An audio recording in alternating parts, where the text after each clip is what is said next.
नमस्कार साथियों, मैं हूं पीके साहू।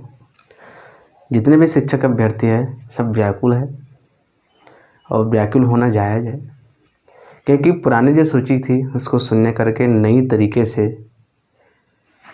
वेरिफिकेशन लिस्ट निकाला गया है, जिसमें कोई नियम भी नहीं है, कुछ भी नहीं है। उन लोग क्या करना चाह रहे हैं इसका भी कोई उसमें उद्देश्य नज़र नहीं आता, न उसमें भर्ती करने के सही तरीके समझ आता है। हमारी मांगे क्या थी आपको पता है कि पात्रता सूची जारी होनी चाहिए और जो उस व्याख्याता का है उसकी अनंतिम सूची जारी होनी चाहिए। इन्होंने तो एक साल पीछे ले जा कर के गर्त में डाल दिया और ऐसे लिस्ट निकाल रहे हैं कि कोई सोच भी नहीं सकता और कोई समझ भी नहीं सकता कि ये लोग करना क्या चाहते हैं। जिसकी भर्ती करने की मंशा सही हो, जो बेरोजगारों के हितों में काम करना चाहता हो, वो इस प्रकार से नहीं कर सकते। लेकिन इनके राज्य में इस प्रकार से हो रहा है कि पूरे बेरोजगार साथी इतने परेशान हैं, आज तक के कोई भी इतना परेशान नहीं हुआ होगा, ना ऐसे लिस्ट आई होगी। मैं इस वीडियो में इस बात को बताने के लिए आया हूँ कि कल का डिबेट मैंने देखा, बड़ा ही आश्चर्यजनक जवाब मिलता है उनके तरफ से कि वेरिफिकेशन को 1 साल हो गया है, कुछ भी हो सकता है उसमें, इसलिए नई तरीके से वेरिफिकेशन हो रहा है। चलो कोई बात नहीं, वेरिफिकेशन करा सकते हैं, लेकिन पुरानी सूची जो है उसको बहाल करो, उसी पुरानी सूची के आधार पर वेरिफिकेशन करा लो, कोई दिक्कत नहीं होगी। क्योंकि आप जितने बार सत्यापन कराना चाहते हैं हम कराने के लिए तैयार हैं, लेकिन जो अभी सूची निकल रही है नई तरीके से वो क्या है, कोई समझाएगा इसमें ये क्या करना चाहता है। 14,580 पदों को भर के दिखा दे, इस स्थिति में नहीं दिखा सकता। अब बोलते कि प्रैक्टिकली मत सोचो, वो सब भरेगा, कैसे नहीं सोचेंगे, क्योंकि खेल तमाशा तो हो नहीं रहा है, भविष्य के सवाल है। 2-2 साल ऐसे निकल गया है। उनको ना बेरोजगारों को उनके साथ जा कर के उन्हीं को बोलना पड़ेगा कि हमको खिलाओ पिलाओ सब करो। लेस मात्र किसी बेरोजगार के दर्द को नहीं समझ रहे। जो दर्द को समझते हैं ना, वो इस प्रकार से अवहेलना और खिलवाड़ नहीं करते किसी के साथ।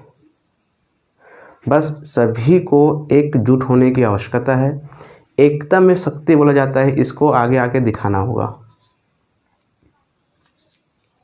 यदि मेरे बातों से सहमत हो तो एक ही हमारी मांग होना चाहिए, पुरानी सूची बहाल हो, उसी के आधार पर पात्र सूची निकालो और अनंतिम सूची भी निकालो। यदि आप वेरिफिकेशन कराना भी चाहते हो तो हम रेडी है, लेकिन पुरानी सूची को बहाल करो या उसी तरीके से आप वेरिफिकेशन कराइए। बस इतना ही मांग रखिए, इसी उद्देश्य पर टिके रहिए।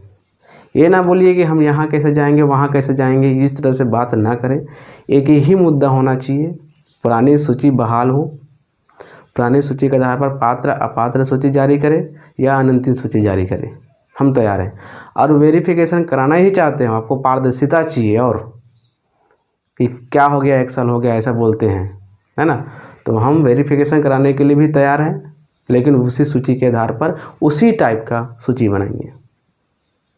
आरक्षण फॉलो कीजिए, ये चीज़ें आपको रखनी होगी। और सभी साथियों को जिसका नाम भी आ चुका है वो भी साथ दे, क्योंकि बिलासपुर का लिस्ट हट चुकी है, वो कोई शुभ संकेत नहीं लग रहा है।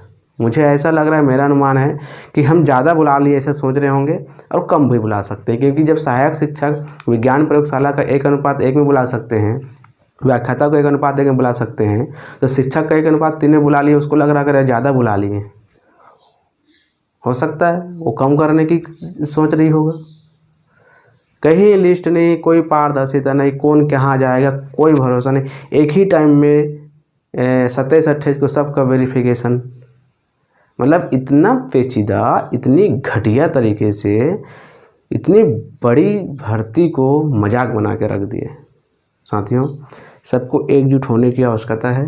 तन मन धन से आपको तैयार रहना होगा। घर में बैठकर दूसरे के भरोसे यदि आप हो तो अपने पद भूल जाओ, क्योंकि संगठन में शक्ति है। संघ जब भी मेहनत कर रही है तो संघ के साथ रहने वाले सदस्यों को भी बहुत ज़्यादा मेहनत करना होगा, तभी जाके जीत हासिल होगी। यदि जीत चाहते हैं, अपने पक्ष में रखना चाहते हैं तो तैयार रहिए, तन मन धन से आपको अच्छी तरीके से अपनी बात रखते हुए साथ देना होगा, तभी जीत हासिल होगी। और जीत तो होना ही है, क्योंकि बेरोजगारों के हितों में कार्य करना जो चाहता है वो बेरोजगारों के आधार पर काम करेगी। साथियों, आज इतना ही। Thank you.